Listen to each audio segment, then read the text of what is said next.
So I want to start off the topic today by addressing the idea of balance. And so the thing about balance, which has become a word that I don't like, but when I examine it a little more deeply, the thing about balance is that it's a constant shifting. It's a constant readjustment. It's not, I think the reason why I haven't liked it the way it's been used recently in the media or wherever around the world is that it's presented as some sort of arrival point. And balance is definitely not static at all. Just try standing on your one leg and close your eyes and just see how you keep your balance. It's a constant moving around. So I just want to slough off the idea that there's some kind of arrival point, or at least work on chiseling away at it. Because there is some part of my mind that's always kind of hoping that I'm going to arrive there and then all the work will be done and I'll just exist in some kind of Eden forever until the end of time, happily ever after, very boring. So today I want to start with a quote from Annie Dillard, and it's about the topic of a schedule. And this is something that I have spent many, many hours of my life contemplating, experimenting with, shifting around, largely to try to reduce anxiety. And it's tricky. I have spent portions of my life with almost a militaristic schedule. And my militaristic schedule, of course, included meditation, but it's like, see what the mind does? You can use meditation as part of a military aggressive strategy. So the mind can use everything. The ego, or whatever you want to call it, can use everything and anything, can co-opt it for its own purposes. And I've also tried rebelling against any and all schedule, which leaves me personally in a state of complete ineptitude and chaos. So as always, I'm speaking from my perspective and my point of view. I am a very mercurial person. So I'm running around between lots of ideas. A lot of times, a lot of those ideas are not worth pursuing. And I also tend to reject any kind of externally imposed structure, but then also reject my own internally imposed structures. So you can see why it gets a little confusing. Like, how much structure is too much? How much is not enough? Where is that point? And you have to kind of constantly feel for where that point is. So Annie Dillard says, "A schedule defends from chaos and whim. It is a net for catching days. It is a scaffolding on which a worker can stand and labor with both hands at sections of time. A schedule is a mock-up of reason and order, willed, faked, and so brought into being. It is a peace and a haven set into the wreck of time. It is a lifeboat on which you find yourself decades later, still living. Each day is the same, so you remember the series afterward as a blurred and powerful pattern." So that quote's got a lot in it. Annie Dillard is a masterful writer. Listen to it again. Write it down. There's a lot in it to consider. And I've had varying reactions to it depending on when I read it. That phrase, "each day is the same," that horrified me at a certain point in my life. Why would you ever want each day to be the same? But I've come to realize for myself that if I don't have some sort of a regular rhythm and schedule and structure to my days. I've known this for quite a while. It's just figuring out how to do it that's been the problem. Then I have a really difficult time settling. And it's just a limitation that I've discovered in myself. And this is why everyone needs to do their own exploration to find out what works for you, what doesn't work for you, trial and error. I'm a big trial and error person. So sometimes I don't have any idea what's going to work for me and what is not going to work for me. So I just have to try it out. Some suggestions that I have that I can put forth is that in terms of not having things be too tight or too loose, there was a comment that Jeanette Winterson made in one of her books, Art Objects or Art Objects, a really good book of essays. And she says, she makes the point that art does not exist within linear time and it cannot be made to conform to linear time. So I think that was a partial inspiration for me to begin to take a more relaxed, broader view of the rhythms of my day and the rhythms of my weeks and the rhythms of my months. It's a work in progress, but I am slowly learning to relax more in time and allow greater rhythms with more space to define the way that I work. So within a day, what that looks like is I put less into a larger space of time. I used to not allow for things such as you might have to get up and go to the bathroom. After about 20 minutes, you usually need to stretch and look around and stand up or do some things. After about 90 minutes, most people need some kind of a break, and the work kind of goes downhill from there if you don't get that break. So I've learned a lot about those type of cycles and how much they apply to me and how much they don't.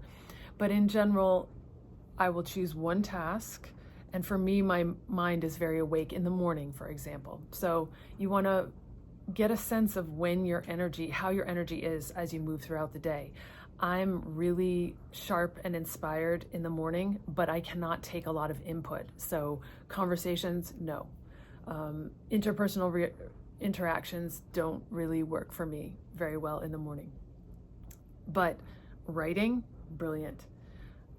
Working in the studio, the laboratory, brilliant. Playing with,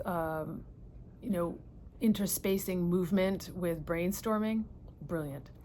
In the afternoon, a lot of people tend to have a lag. So it's like, what works for you in that lag? Is it interacting with other people? Maybe that's the best time for engaging with art if you have that flexibility. So breaking the day into more sections that are more related to the light and your eating patterns, your need for a break, your need for a meal, as opposed to clock time, which, the phone rings or one thing happens and all of a sudden you're off that clock schedule, and it's very stressful. I find it very stressful to put things in the calendar and watch the little timeline kind of move past. Like you've run out of time, you're taking too long. That really is kind of a horrible anxiety-producing reality for me. So having each day the same, having a rhythm, is really invaluable in terms of creative work. And maybe you just stick a pin in, okay, I practice music every day at 5 p.m., give or take. I know that's in contrast to what I was just saying, but before dinner. For me, it's after dinner. Music after dinner. So there's room. If something comes up, I can be flexible. But at this point, if I don't get my music practice after dinner, I miss it. And I can rely on it. I know that it's a refuge I can go to. And if I need to shift things around a little bit, after dinner has some space for things to shift. Also, that phrase, the wreck of time, and how she talks about a schedule defends from chaos and whim. So I know for myself, even my imagination, in order for me to allow myself to wander aimlessly or follow my imagination, I need to have some kind of containment for that wandering to really be free. Otherwise, I start to feel completely unmoored, and parts of my mind will start worrying about responsibilities I might be neglecting or things I might have forgotten about. That's me. That's Miss High Anxiety Mercurial me. But you just have to hone in on how you navigate through your own particularities, how your mind works, whether you need a tighter, more defined section of time. How long does your attention span tend to last you? If you're fidgeting after 20 minutes, maybe don't fight it. Maybe just recognize that you do good concentrated work for 20 minutes and then step back, walk around, I don't know, have a snack, whatever you do. So the schedule, or the rhythm, as I call it, the rhythm guideline, creates a form and a discipline to show up, a commitment to show up. But that doesn't necessarily need to dictate what it is you do within that space. Sometimes I define the studio laboratory as I just show up, and I'm not having a conversation with another person. I'm not consuming entertainment. I'm not reading books. I'm available. But it doesn't mean that I have to be making something all the time. That's one that it's taken me a while to learn how to feel less anxious about. Don't need to be producing all the time, just available. Another idea is creating intentional fallow periods, or for me, another one is scheduling in regular adventure times. So really seeing that as an essential part of creative work, that once every week I spend a day or a half day on a hike or on an outing.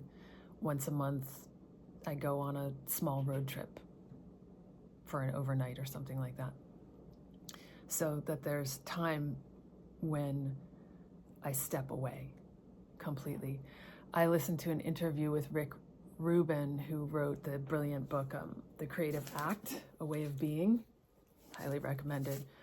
And he talks about, he goes in and does his work every day in his studio from like 11 a.m. until 6 p.m. or 1 p.m. until 6 p.m., somewhere around there. His work time is in the afternoon. But then after he leaves the work there. He does not bring the work with him. He leaves the physical place of his studio. He doesn't ruminate on it. He doesn't keep researching it. He doesn't, and sometimes he mentions that he will engage a different creative project that's completely unrelated to the one he's working on as his formal work or as his primary project, so that the mind has that fallow period built in there, time to rest. I have experienced the hard way because for many years I've lived in my studio, so one bedroom, if it could be called that, even for years, just living in my studio. And I realized, I resisted it for a long time, but I realized after a while that sleeping in the midst of my work was making my sleep disturbed or restless, because my mind was always on creative mode. And then it was also making me lazy in my studio work because I was just always immersed in my studio, my laboratory. And again, I think experimenting with everything for yourself is critical, but and I have to do that for myself. But after a while, I just really realized that I wanted some separation. So now I'm endeavoring to have a separate room in my house, and ultimately I would like a studio away from my actual house so I can go to it and then leave it again. So, but at least some walls so that you can separate those things and move away from it and just be okay living your life. This is another thing. If you are a freelancer or you do your own work, it can be really tricky to create intentional fallow time away from your work, where you just don't, you have to create some boundaries about that, or whatever that, an alternative to that word is. I don't like that word either. So that you're not letting work bleed into and distract you when you should be able to shift out, or it would be ideal to be able to shift out. And rigidity is, I think if it causes stress, it's just worth exploring. And both ends of the spectrum can cause stress. If you're not making time for your creative practice, or if you don't trust yourself to show up, or if it's all over the board and it just takes you a lot of effort to remember when you're supposed to go into your studio, or you miss it because it's constantly being interrupted by something else, that creates stress. On the other hand, if you're so rigid about you have to get into the studio at 6 sharp, and your life, maybe you have kids, maybe you have other obligations, and your life doesn't allow for that, and you get there at 7, but your practice is distracted because you're just so upset at getting there an hour late, then that creates stress. So it's, it really is about experimenting. And I revisit every season. So every 3 months, I put aside a few hours to check in and look back at the previous 3 months and say, how is that working? I keep logs also, kind of journals, reflective writings from my creative practice and from my admin work and stuff. And I just look through those and look for patterns. This is working really well, this is not working well, and always adjust, because we go into different seasons of our lives, different events happen, we have to adjust, and it's really important to adjust to those different seasons. So yeah, this is an ever and ongoing exploration, just about, I guess, really tuning in to when structure is holding you and when it's frustrating you, limiting you, inhibiting you, and what the balance is, based on slowly getting to know yourself, being honest about your patterns, being honest about the fruition that's coming from your practice in whatever way is important to you. It's just a constant exploration. It's like seeing your life as a kind of scientific research, but it's creative research, so it's got more openness, intuition mixed in, perhaps. Although I've heard that good science is very akin to good art. So I think asking the right questions is helpful in creating a schedule for yourself and using the right language.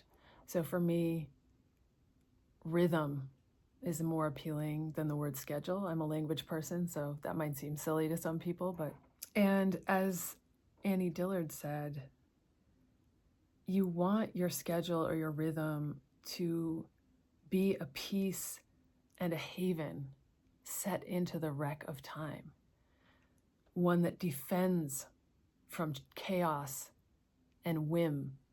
So checking in constantly with, is this serving that? Is it opening me up and allowing me to relax? For me, I often feel resistance when having to interrupt something, for example. It's always hard for me to change channels. But if you get over the resistance after a few minutes and then can settle into your practice, then that kind of is a good way to differentiate between resistance and something just not working for you. So yeah, just an exploration. Hope it's helpful, and I'll see you next time.